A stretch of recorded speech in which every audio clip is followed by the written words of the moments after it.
আমি আমার গেমিং যাত্রা শুরুটাও করতেছি সেটা দিয়া, চেষ্টা করছিলাম যেটা দিয়া, হ্যাঁ ফ্রি ফায়ার দিয়া। 2021 সালে আমার গেমিং যাত্রা শেষ হয়েছিল।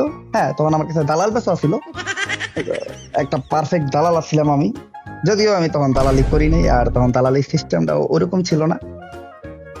এখন সিস্টেমটা চেঞ্জ হয়ে গেছে। এখন প্রচুর পরিমাণ জিবলা কাটাইতে হয়, কাটতে হয়, ঘষতে হয়, ফ্যান আউট হেলাইতে হয়। বাট আমাদের সময় তা ছিল না। আমাদের সময় হাতে গোনা কয়েকটা ক্রিয়েটরের কাছে দালাল ছিল। তো আপনারা বলতে পারেন যে 2021 সালে আজকে 2026 আমার ব্যাক করতে এত সময় লাগলো কেন? কারণ আমি আমার ইমপ্রুভ করছি। ওই টাইমে আমি কি করতাম? নামতাম, মইরা দিতাম, ফানি ভিডিও বানাইতাম, মানুষ আমার কমেন্ট করতো বট নো খেলা পারো। বাট এখন আমি পুরোপুরি ইমপ্রুভ। হ্যাঁ গাইস, এখন আমি একটা 4 ফিঙ্গার প্লেয়ার। আগে আমি 4 ফিঙ্গার প্লেয়ার দিয়েছিলাম। তবে আমি আমার গেম প্লে এত ইমপ্রুভ করে ফেলছি, আমি এখন ফোনে একজন স্পোর্টস প্লেয়ার। হ্যাঁ, আমি একজন রাশার, একজন আইজিএল, একজন স্নাইপার প্লেয়ার, একজন সাপোর্টার, অল ইন ওয়ান। এটার প্রমাণ আপনারা একটু পরেই পাবেন। এই যে এখন আমি একটা solo versus squad match start দিতে, আজকে আমি রেকর্ড ভেঙে দিব। অঙ্কুশ গেমিং এর সোলো ভার্সেস স্কোয়াডের 35 না কি জানি 33 কিল কোনটা ছিল জানি না, ওটার